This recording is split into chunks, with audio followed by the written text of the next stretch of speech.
¿Qué tal, amigas y amigos? Muy pero muy buenos días y gracias por escuchar Resonancias de Fe.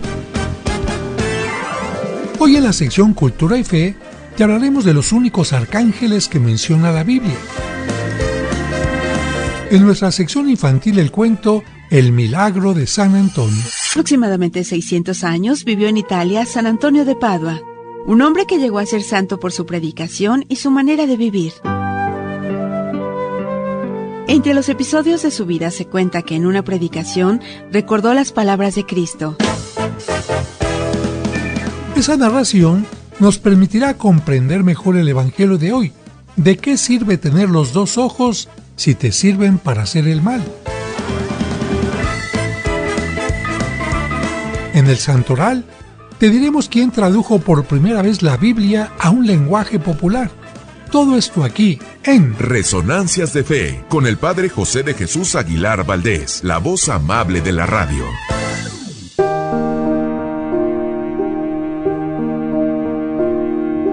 Una antigua tradición china decía que la nuera debe cuidar y obedecer a la suegra en todo. Una joven china se casó y se fue a vivir con el marido y la suegra. Pero tuvo muchos problemas con ella porque ambas eran muy diferentes. Siempre peleaban y discutían, por lo que la joven visitó a un hombre sabio que podía darle un veneno. Él le dio un paquete de hierbas y le dijo: no debes usarlas todas juntas porque eso causaría sospechas. Cada 2 días pondrás un poco de estas hierbas en su comida. Y para que cuando muera nadie sospeche de ti, deberás actuar de manera muy amigable. No discutas y ayúdale a resolver sus problemas. La joven quedó muy contenta. Cada 2 días servía a su suegra la comida con las hierbas y para evitar las sospechas controló su temperamento. Obedecía a la suegra y la trataba como si fuera su propia madre. Después de 6 meses, las cosas habían cambiado completamente. La joven había controlado su temperamento. Ya no aborrecía a su suegra ni discutía con ella porque le parecía mucho más amable. La suegra también cambió y se trataban como madre e hija. La joven regresó con el hombre del veneno y le dijo: por favor, ayúdeme a evitar que el veneno mate a mi suegra. Ella se ha transformado en una mujer agradable y la amo como si fuera mi madre. No quiero que muera. El hombre le dijo: no te preocupes. Tu suegra no ha cambiado. La que cambió fuiste tú.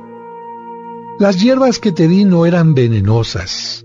El veneno estaba en tu mente, en tu actitud, pero lo echaste fuera y lo sustituiste por el amor.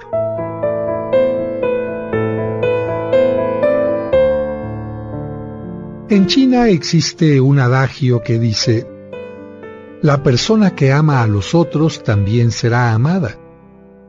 La mayor parte de las veces recibiremos de las otras personas lo que les damos. Sembrar es opcional, pero la cosecha es obligatoria. Por eso, ten cuidado con lo que siembras.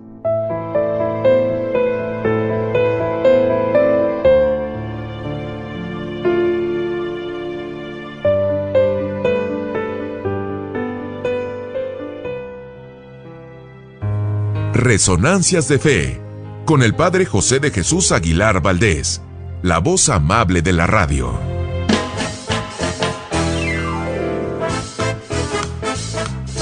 Muchas gracias por escucharnos y por ser parte importante de este programa que hacemos para ti con mucho cariño.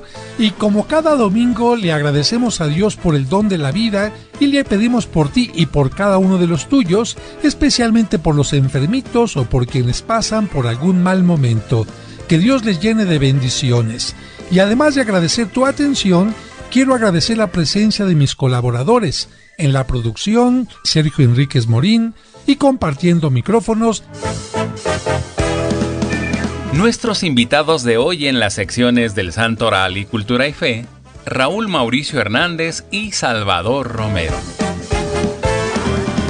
Amigas, amigos, bienvenidos nuevamente a un programa de Resonancias de Fe, que en esta ocasión lo hago con un poco de nostalgia, pero con mucho agradecimiento. Agradecimiento, ¿por qué? Por todos los beneficios que tuvimos en la parroquia de los Santos Cosme y Damián, confesiones, primeras comuniones, confirmaciones y una gran cantidad de personas que se acercaron al sacramento de la reconciliación, además de muchas conversiones. Y nostalgia, pues porque lamentablemente ya se ha quitado la Puerta Santa y porque han terminado los beneficios que nos concedía el Vaticano para recibir la indulgencia plenaria. Pero hay que continuar adelante. Y en este programa estaremos hablando de los ángeles porque, caray, cuánta gente fantoche, cuánto merolico anda por ahí en la radio, en la televisión, diciendo que el arcángel Chamuel, arcángel de los luces moradas, arcángel quién sabe cuánta tarugada, cuando la Biblia solamente nos habla de 3 arcángeles. Así que no se pierdan este programa. Va a estar bien interesante. Y bueno, ¿qué creen? Nos vamos inmediatamente al cuento, que es la parte que los chiquitines están esperando y que los adultos también escuchan con atención para aprender el mensaje del Evangelio. Es momento de escuchar el cuento para entender el Evangelio, escrito por el Padre José.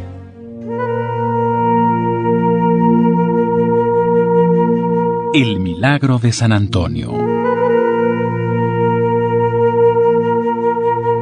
Hace aproximadamente 600 años vivió en Italia San Antonio de Padua, un hombre que llegó a ser santo por su predicación y su manera de vivir. Entre los episodios de su vida se cuenta que en una predicación recordó las palabras de Cristo. Si tu pie es ocasión de pecado para ti, córtatelo. Más te vale entrar cojo en la vida eterna que con los 2 pies ser arrojado al lugar de castigo. Entre los que escuchaban al santo estaba un joven que esa mañana había discutido con su propia madre y, dejándose llevar por la ira, le había dado un puntapié. Al recordar su mala acción y las palabras de Cristo pronunciadas por San Antonio, salió intempestivamente del templo sin esperar a que el santo concluyera su explicación. En su mente se repetían las palabras. Si tu pie es ocasión de pecado para ti, córtatelo. Más te vale entrar cojo en la vida eterna que con los 2 pies ser arrojado al lugar de castigo. El joven se dirigió a su casa y comenzó a buscar algo insistentemente. Tengo que encontrarla.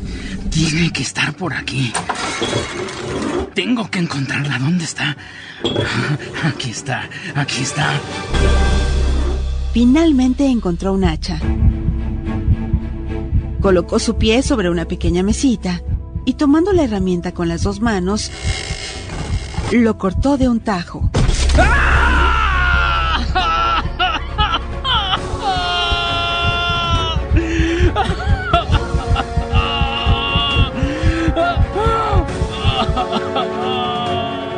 Los gritos de dolor hicieron que se acercara a su madre. Al ver lo sucedido, le brindó ayuda inmediata y le dijo: ¡Hijo mío! ¿Por qué hiciste esto? ¿Qué fue lo que te llevó a cometer esta atrocidad? Él le confesó: Fueron las palabras de Fray Antonio. Él me dijo que tenía que hacer esto por mi mal comportamiento. Tuve que hacerlo. La madre, enfurecida, corrió a ver al santo y cuando lo encontró lo recriminó por sus palabras. ¿Cómo es posible que seas hombre de Dios y le hayas ocasionado tanto daño a mi hijo?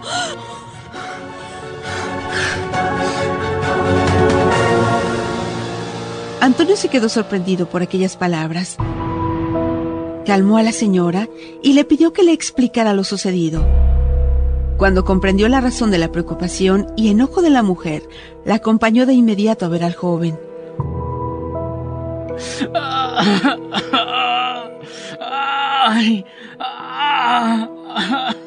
Lo encontraron aún gritando de dolor. Entonces el santo le dijo: Hijo mío, las palabras de Cristo no se refieren al cuerpo, porque no se gobierna solo. Son la mente y el corazón quienes lo gobiernan. Lo que nos pide Jesucristo es purificar nuestra mente y hacer grande el corazón.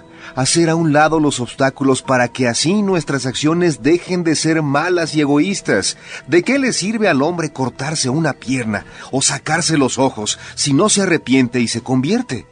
Lo que Jesucristo quiere es que el hombre malvado cambie de forma de vivir y así pueda salvarse. El joven, entre sollozo y sollozo, dijo: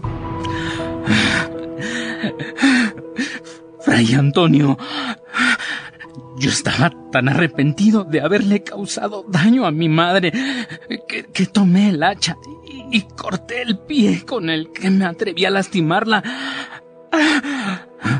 Las palabras de Cristo hicieron eco en ti y lograron tu arrepentimiento.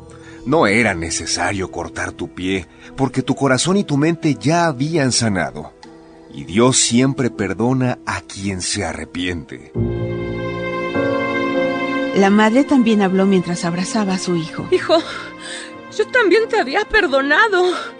¿Y sabes por qué? Porque te amo. El joven reconoció el amor materno y dijo: Gracias, mamá. Perdona mi ofensa. Estoy arrepentido. Nunca volveré a ofender a quien me dio la vida y me perdona con tanto amor mis faltas. Gracias, mamá. Gracias. Antonio hizo oración invocando la ayuda de Dios. Luego tomó el pie cortado y lo unió a la pierna. Milagrosamente cesó el dolor. El joven y su madre quedaron sorprendidos porque no había señal alguna del corte y el pie estaba totalmente sano.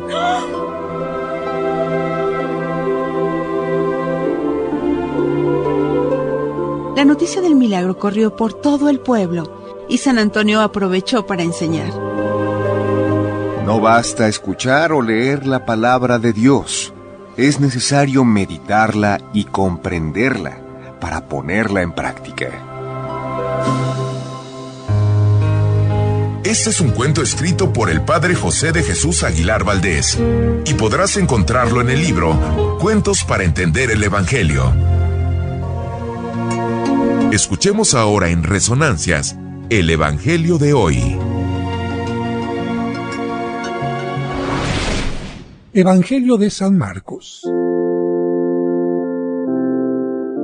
En aquel tiempo, Juan le dijo a Jesús: Hemos visto a uno que expulsaba a los demonios en tu nombre, y como no es de los nuestros, se lo prohibimos. Pero Jesús le respondió: No se lo prohíban, porque no hay ninguno que haga milagros en mi nombre que luego sea capaz de hablar mal de mí. Todo aquel que no está contra nosotros está a nuestro favor. Todo aquel que les dé a beber un vaso de agua por el hecho de que son de Cristo, les aseguro que no se quedará sin recompensa. Al que sea ocasión de pecado para esta gente sencilla que cree en mí, más le valdría que le pusieran al cuello una de esas enormes piedras de molino y lo arrojaran al mar. Si tu mano te es ocasión de pecado, córtatela, pues más te vale entrar manco en la vida eterna que ir con tus dos manos al lugar de castigo, al fuego que no se apaga. Y si tu pie te es ocasión de pecado, córtatelo, pues más te vale entrar cojo en la vida eterna que con tus dos pies ser arrojado al lugar de castigo. Y si tu ojo te es ocasión de pecado, sácatelo, pues más te vale entrar tuerto en el reino de Dios que ser arrojado con tus dos ojos al lugar de castigo, donde el gusano no muere y el fuego no se apaga.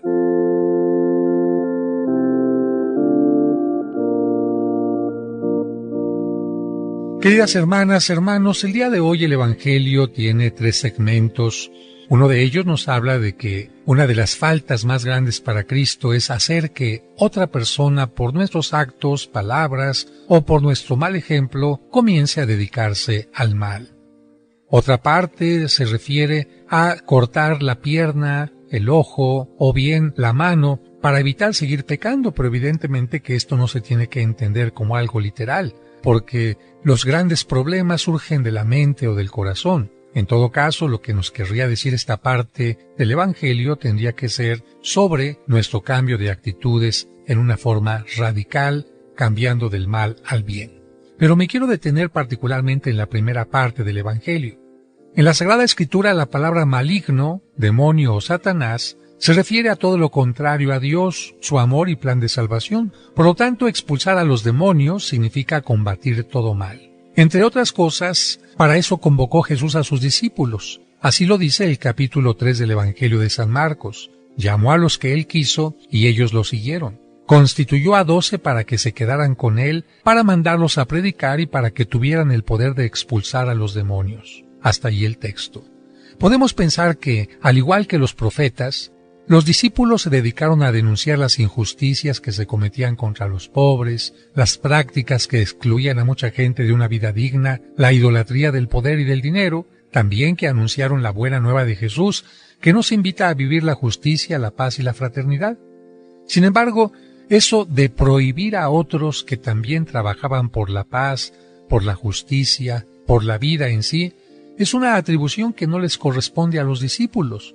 Por eso cuando le dicen a Jesús, hemos visto a uno que expulsaba a los demonios en tu nombre, y como no es de los nuestros se lo prohibimos, Jesús les responde, no se lo prohíban.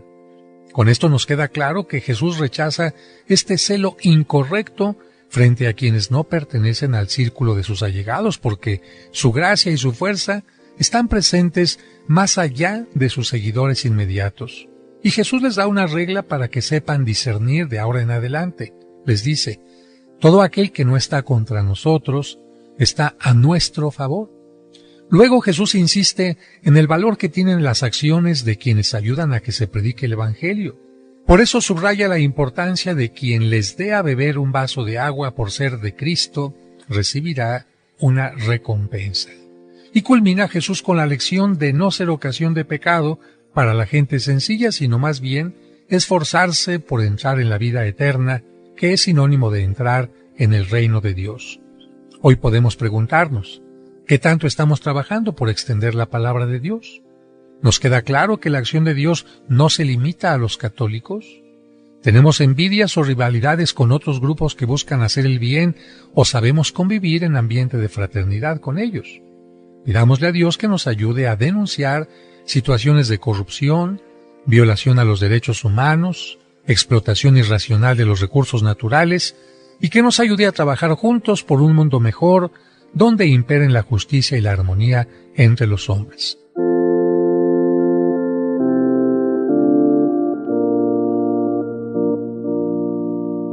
Y ahora, en este momento, vamos a escuchar el Santoral. Ellos son los hombres y las mujeres que han cumplido fielmente los ideales de Cristo. Escuchemos en Resonancias de Fe el Santoral de la semana.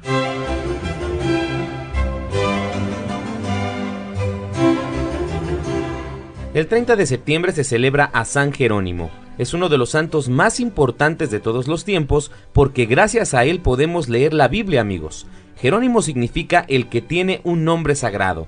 Nació en el año 342 en Dalmacia, lo que un tiempo fue Yugoslavia. Sus padres tenían buena posición económica y pudieron enviarlo a estudiar a Roma. Ahí estudió latín, griego y otros idiomas. Pasaba horas y días leyendo y aprendiendo de memoria a los grandes autores latinos, Cicerón, Virgilio, Horacio y Tácito, y a los autores griegos Homero y Platón.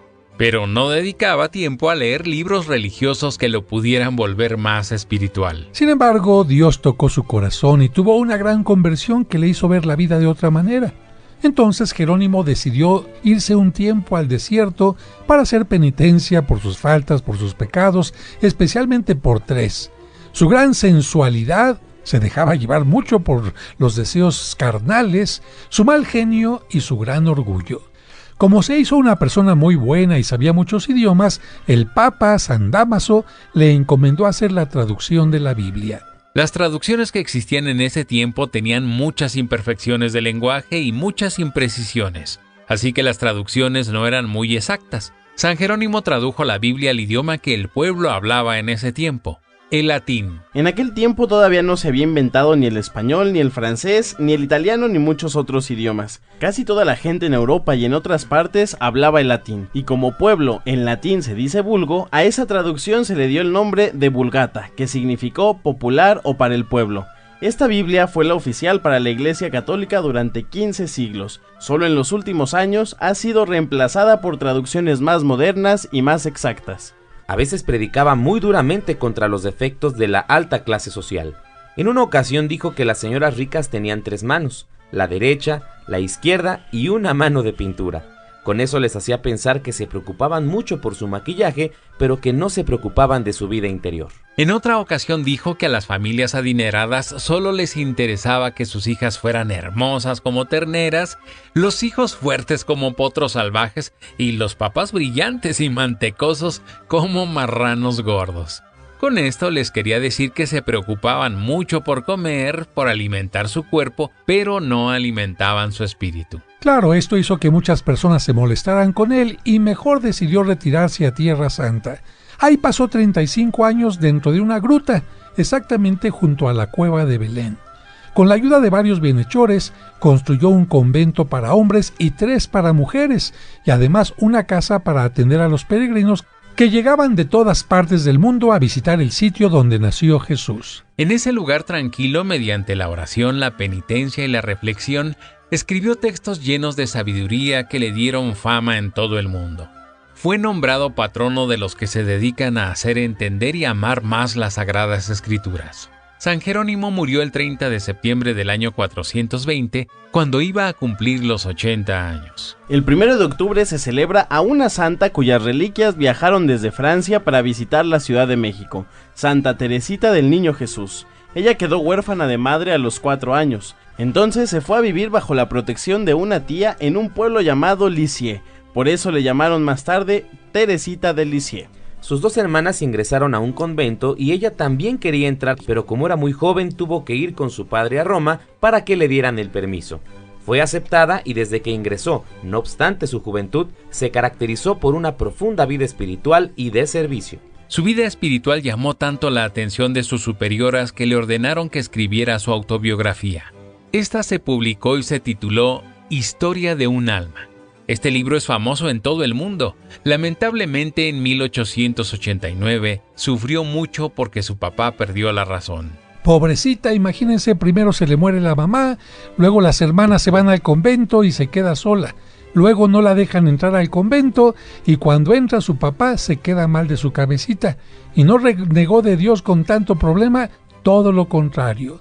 En 1890 hizo sus votos o juramentos de pobreza, castidad y obediencia y quedó formalmente aceptada como religiosa. Ya era la hermana Teresita del Niño Jesús. Uno de los principales deberes de las hermanas carmelitas es hacer oración por los sacerdotes. Teresita consideró este deber como uno de los más importantes de su vida y pidió especialmente por aquellos que estuvieran en mayor peligro de ser infieles a su vocación y a sus deberes sacerdotales. Teresita fue nombrada a los 20 años maestra de novicias, un cargo clave en una comunidad, porque es la encargada de formar a las futuras religiosas, pero pronto aparecería una enfermedad que la llevó a la muerte. En la noche del Jueves Santo de 1896, Teresita sufre la primera señal grave de la enfermedad que la iba a llevar al sepulcro, la tuberculosis o tisis. Era una enfermedad terrible y larga porque la gente se iba deshaciendo por dentro. La enfermedad de Teresita duró 18 meses. Sin embargo, nunca se le escuchó quejarse. Todas las cosas que le ocasionaban molestia o la hacían sufrir, las soportaba con valor y las ofrecía a Dios como sacrificio por los demás. Especialmente ofreció sus dolores para que las misiones tuvieran éxito y para que los misioneros no decayeran. Por eso, aunque nunca fue a una misión, fue nombrada patrona de las misiones y de los misioneros. Santa Teresita del Niño Jesús murió muy joven a la edad de 24 años, el 30 de septiembre de 1897. empezó a obtener tal cantidad de milagros, favores y gracias tan admirables que su devoción se fue extendiendo rápidamente por todo el mundo. De hecho, fue tanta la gente que la invocaba que el Papa Pío XI, contrariando a la antigua tradición de no declarar santo a nadie antes de que cumpliera 50 años de haber muerto, la canonizó en 1925. El 2 de octubre se celebra a los Santos Ángeles de la Guarda. Los ángeles son espíritus que están cerca de Dios para adorarlo, cumplir sus órdenes y llevar sus mensajes a los seres humanos. La misión de nuestro ángel de la guarda es protegernos, presentar nuestras oraciones y buenas obras ante Dios e interceder por nosotros en el momento de nuestra muerte. El 3 de octubre se celebra a San Remigio, considerado el gran apóstol de los franceses. Fue obispo de Reims, logró la conversión del rey Clodoveo y toda su corte. Ayudado por 3 obispos y por muchos otros sacerdotes, bautizó a 2 hermanas del rey y a 3,000 de sus soldados con sus mujeres y niños. A partir de ese día, la nación francesa empezó a profesar la religión católica. También el 3 de octubre se celebra a San Francisco de Borja. Fue educado en la corte. Contrajo matrimonio con una joven de la corte del emperador y tuvo 6 hijos. Su matrimonio duró 17 años. Por su capacidad para gobernar, el emperador Carlos V lo nombró virrey de Cataluña. Se enamoró de la reina de España, que era muy hermosa, y curiosamente de ese amor pasional, por decepción, vendría su conversión. Pero veamos por qué.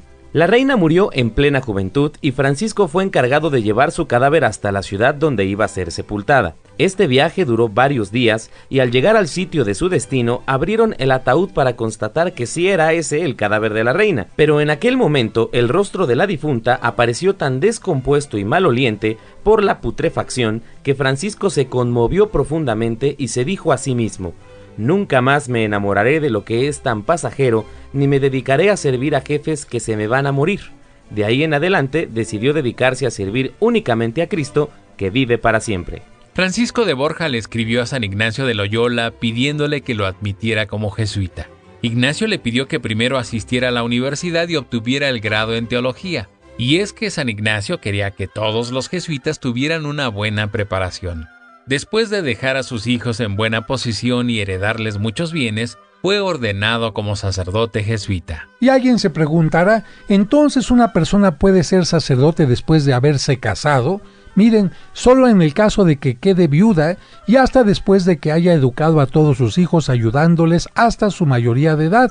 Y Francisco de Borja le puso tantas ganas a su vida sacerdotal que fue nombrado superior de los jesuitas en España, propagó su comunidad en aquellos lugares y empezó a enviar misioneros a América. Incluso llegó a ocupar el mismo cargo que San Ignacio y es llamado por algunos el segundo fundador de los jesuitas.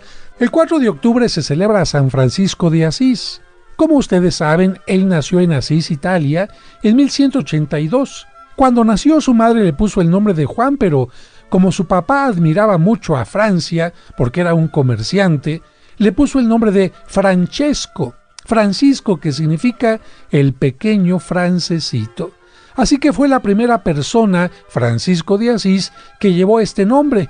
Y como es un santo muy querido, pues después de él muchos hombres y mujeres llevan este nombre. Cuando tenía 20 años participó en las guerras entre Asís y la ciudad de Perusa y cayó prisionero. Estuvo encarcelado durante 1 año, pero ese tiempo le hizo meditar y pensar seriamente en la vida. Cuando salió de prisión se volvió a incorporar al ejército de su ciudad, pero una enfermedad le impidió ir a la guerra. Mientras estuvo enfermo, se fue convenciendo de que la riqueza y el poder no lo harían feliz y que tenía que vender todos sus bienes para ayudar a los pobres. En una ocasión, mientras paseaba por el campo, se encontró con un leproso lleno de llagas. Cuando lo vio, sintió mucho asco y aversión hacia él, pero al mismo tiempo se dio cuenta de que si no actuaba contra sus instintos, nunca crecería en el espíritu. Venció la espantosa repugnancia que sentía y le besó las llagas al leproso. A partir de ese momento empezó a visitar a los enfermos en los hospitales. Fíjense que un día que estaba haciendo oración en la iglesia de San Damián, un pequeño templo abandonado y en ruinas, le pareció oír que el Cristo de un crucifijo le decía: Francisco, repara mi iglesia porque está en ruinas. Él creyó que Jesús le pedía que restaurara aquella iglesia que estaba muy deteriorada, así que se fue a su casa, vendió su caballo, entró al almacén de su padre y, aprovechando que no estaba, vendió una buena cantidad de telas costosas. Luego le llevó el dinero al capellán de San Damián y le pidió que le permitiera quedarse allí a vivir para ayudarle a reparar la iglesia. Cuando su padre se enteró de lo que Francisco había hecho, se enojó tanto que fue por él a la iglesia. Lo sacó de ahí y entre golpe y golpe lo llevó a la fuerza ante el obispo. Y frente a él y todo el pueblo que se había reunido por el escándalo, su papá declaró que lo desheredaba y le exigió que le devolviera el dinero obtenido en el almacén. Cuando Francisco descubrió que para su papá eran más importantes los bienes materiales que su propio hijo, se decepcionó mucho. Entonces se quitó toda su ropa y se la entregó a su papá diciéndole: «Hasta ahora había sido tu hijo. De hoy en adelante mi único padre será Dios». Y como se quedó totalmente desnudo, el obispo se acercó a él y lo cubrió con su capa. Después le dio un sencillo vestido de trabajador de campo. Esa vestimenta que le dio el obispo de trabajador de campo sería su hábito para el resto de su vida. Una sencilla túnica de tela ordinaria amarrada en la cintura con un cordón. Como su padre le quitó todo el dinero, Francisco comenzó a pedir limosna para reconstruir la iglesita de San Damián. La gente que antes lo había visto rico y elegante se burlaba de él, pero Francisco con paciencia consiguió lo necesario para reconstruir el templo. Ante la falta de vivienda familiar, buscó un lugar y encontró un pequeño terreno con una ermita a 4 kilómetros de Asís. La propiedad era de los padres benedictinos que se le ofrecieron como regalo. Sin embargo, Francisco les dijo que no podía recibirla porque no podía tener nada propio. Entonces los benedictinos le pidieron una renta simbólica que consistía en unos cuantos pescados al mes. A ese lugar se le conoce actualmente como la porciúncula, que significa pequeña porción de tierra o terreno pequeño. Poco a poco, con el ejemplo de vida que tenía, fue haciendo que se le unieran otros compañeros de Asís que habían sido ricos como él. Cuando se juntaron 12, decidieron viajar a pie hasta Roma para pedirle al Papa que aprobara su comunidad recientemente formada. Recibieron la aprobación papal y regresaron a Asís para vivir en pobreza, en oración, en santa alegría y gran fraternidad junto a aquel terrenito pequeño llamado la Porciúncula. Cuando Francisco terminó de reconstruir la capilla de San Damián, se dio cuenta que su misión era más grande. Lo que Dios le pedía no era reconstruir esa iglesia material, sino la iglesia formada por personas que en ese tiempo estaba llena de católicos que confundían la fe con supersticiones. Dios le pedía que se dedicara a predicar y a enseñar especialmente entre los pobres para que no se desviaran de la verdadera fe. En una ocasión que Francisco se retiró 40 días a un monte llamado Albernia para orar, meditó tanto en la pasión de Cristo y en sus heridas que Dios le concedió tener en su propio cuerpo las mismas heridas que tuvo Cristo en las manos, en los pies y en el costado. A estas heridas se les llaman estigmas. Solo un fraile fue testigo de eso y nadie supo que Francisco tenía estas heridas porque él las ocultaba con sus vendas. Solo pudieron verlas hasta que él murió. En cierta ocasión se le ocurrió a Francisco ir a Egipto para evangelizar nada más y nada menos que al sultán y a todos los musulmanes, pero claro, ellos no aceptaron sus mensajes. Entonces Francisco se fue de peregrinación a Tierra Santa para visitar los lugares donde había nacido, vivido y entregado la vida a Jesucristo en la cruz. Por las buenas relaciones de respeto que entabló allí con los musulmanes, los franciscanos están encargados desde aquel entonces de custodiar los santos lugares llamados Tierra Santa. Amigos, ¿sí es cierto que San Francisco inventó los nacimientos? Pues sí, efectivamente. Seguramente la experiencia que vivió en Belén la quiso revivir en Italia. Por eso en una noche de Navidad en un pueblito llamado Greccio, hizo un nacimiento con personas vivas. De ahí en adelante los franciscanos continuaron haciendo nacimientos en distintos materiales. Su saludo era paz y bien. Era un verdadero poeta. Le encantaba recorrer los campos cantando canciones. Amaba mucho a los animales y a toda la creación. Compuso un himno a Dios y a las criaturas. Este himno dice: «Alabado seas mi Señor por el hermano Sol y la Madre Tierra, y por los que saben perdonar», etc. Le gustaba mucho cantarlo y que los demás se lo aprendieran también. De hecho, un poco antes de su muerte les pidió a sus amigos que lo cantaran para poder morir tranquilo, con alegría, en paz. Cuando tenía apenas 44 años, sintió que le llegaba la hora de partir a la eternidad. Se le habían juntado más de 10 enfermedades. Además, estaba casi ciego porque al no cuidarse de las calientes arenas del desierto de Egipto, se había enfermado de los ojos. El 3 de octubre de 1226, acostado en el duro suelo, cubierto con un hábito que le habían prestado de limosna, y pidiendo a sus seguidores que se amaran siempre como Cristo nos ha amado, murió como había vivido, lleno de alegría y paz y amor a Dios. Con su vida cumplió lo que Dios le había pedido, reconstruir la iglesia. Fue el fundador de la comunidad de los franciscanos y de las hermanas clarisas. Su obra contribuyó enormemente para que la gente humilde conociera más a Dios.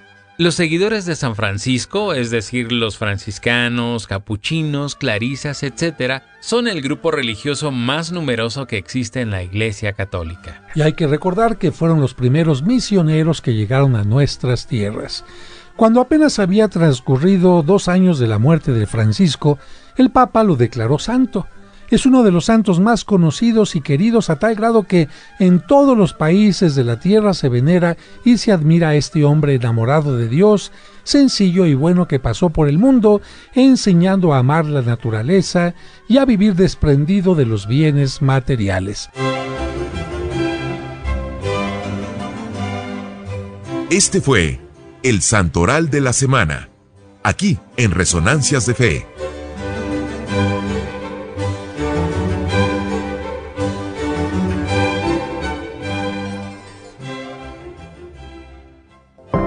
Esta es nuestra sección, Cultura y Fe.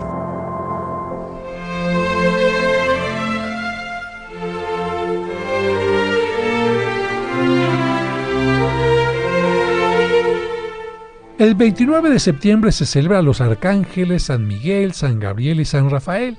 Te recuerdo que la palabra arcángel proviene de 2 palabras, arjos, que significa en griego jefe o principal, y ángel, que significa mensajero. Por lo tanto, la palabra arcángel significa principales mensajeros o principales entre los ángeles. El nombre de Miguel significa ¿quién como Dios? O nadie es como Dios. A San Miguel lo nombra 3 veces la Biblia. En el capítulo 12 del libro del profeta Daniel se dice que al final de los tiempos aparecerá Miguel, el gran príncipe que defiende a los hijos del pueblo de Dios, y entonces los muertos resucitarán.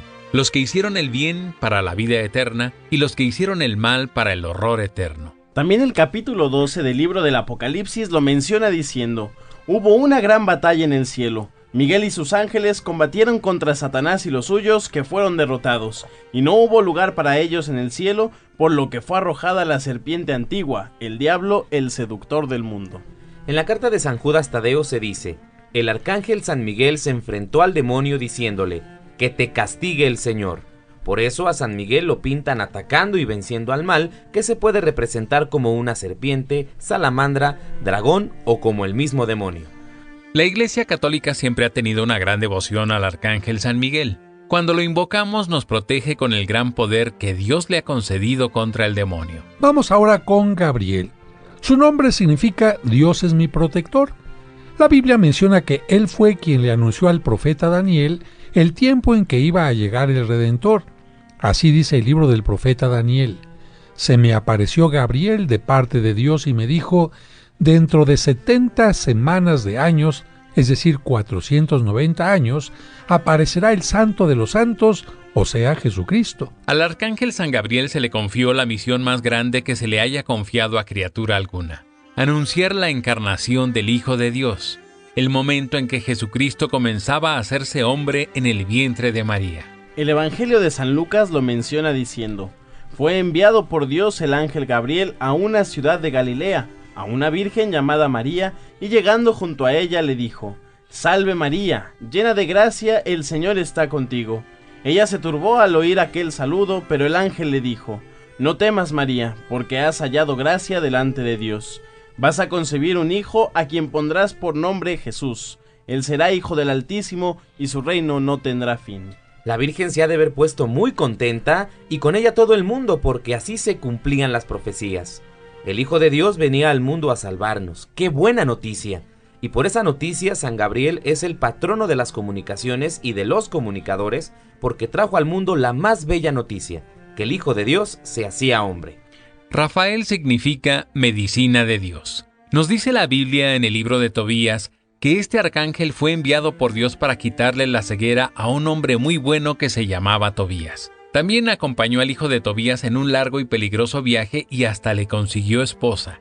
El libro de Tobías nos menciona todos los pormenores de esta historia. Fíjense que entre estos pormenores, San Rafael ayudó a sacar el demonio de una mujer y ayudó a curar la ceguera y otras enfermedades con la hiel de un pescado. Por eso se le representa generalmente con un pescado en la mano y se le invoca para alejar enfermedades corporales y espirituales y para terminar felizmente los viajes. Actualmente la Iglesia solo reconoce el culto a San Miguel, San Rafael y San Gabriel. Pero hubo un tiempo en que la gente le dio culto a otros 4.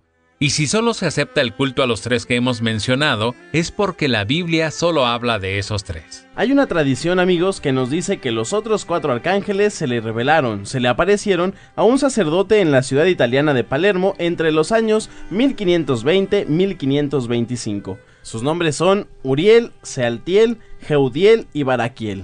Uriel significa fuego de Dios, Sealtiel, intercesor ante Dios, Jeudiel, remunerador, y Baraquiel, alabanza. Durante el tiempo del virreinato en México tuvieron un culto tan extendido que podemos encontrar sus imágenes en la Capilla de los Ángeles de la Catedral de México, en el altar de Nuestra Señora de la Fuente de la iglesia de Regina Coeli y en numerosas pinturas y esculturas de los siglos XVII y XVIII. Generalmente las imágenes religiosas llevan algún signo que nos ayuda a distinguir de qué santo se trata. A los ángeles se les representa con alas para indicar que vienen de lo alto. Llevan túnicas preciosas y con joyas para hablar de su alta dignidad. San Miguel siempre lleva un escudo y espada o lanza que significan su fuerza y protección contra el mal. En su coraza pueden aparecer el sol y la luna para indicar que protege en todo momento, en el día y en la noche. Puede tener al demonio bajo sus pies en actitud de vencido. También puede tener una balanza en la mano indicando que él ayudará a Cristo durante el juicio final. Gabriel tiene una azucena en la mano que alude a la pureza de la Virgen María. Puede tener su dedo señalando hacia lo alto para indicar que es enviado de Dios y puede llevar una cintilla que tiene las palabras Ave María, con las que saludó a la Virgen. Por su parte, Rafael siempre lleva un pescado, por lo que mencionamos hace un momento. Como compañero de viaje puede llevar también un bastón de viaje y un guaje para guardar el agua.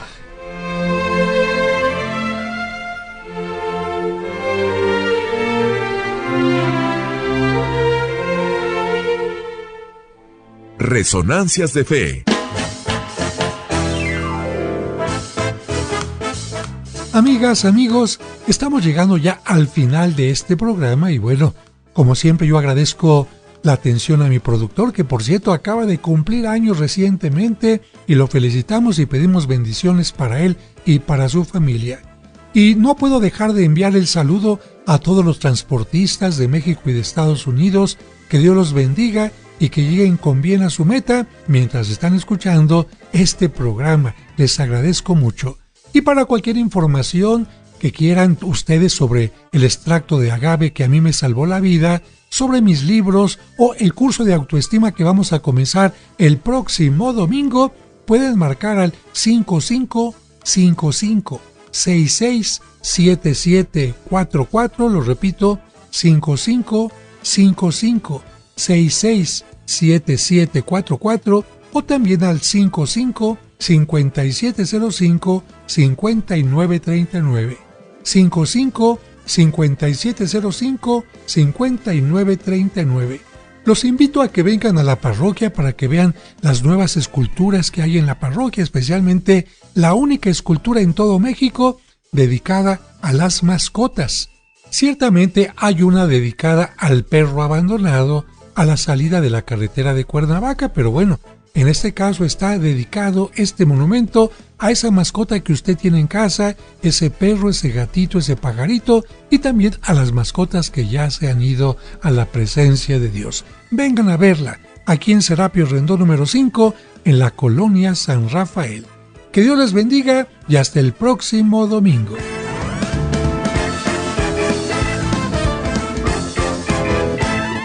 Resonancias de Fe.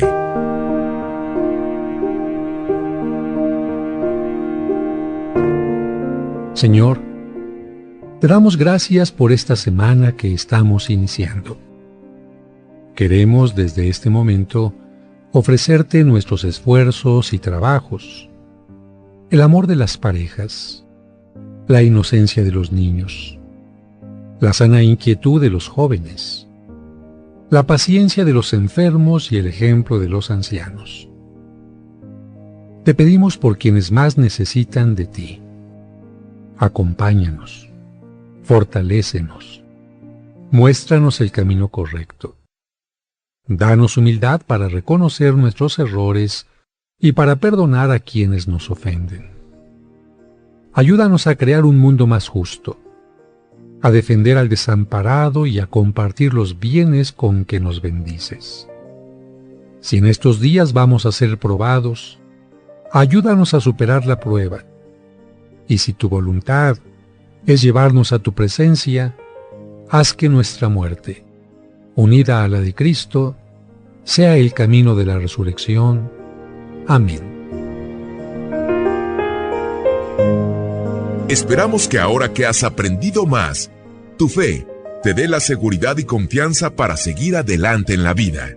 Y te invitamos a que la próxima semana acompañes al Padre José de Jesús en Resonancias de Fe.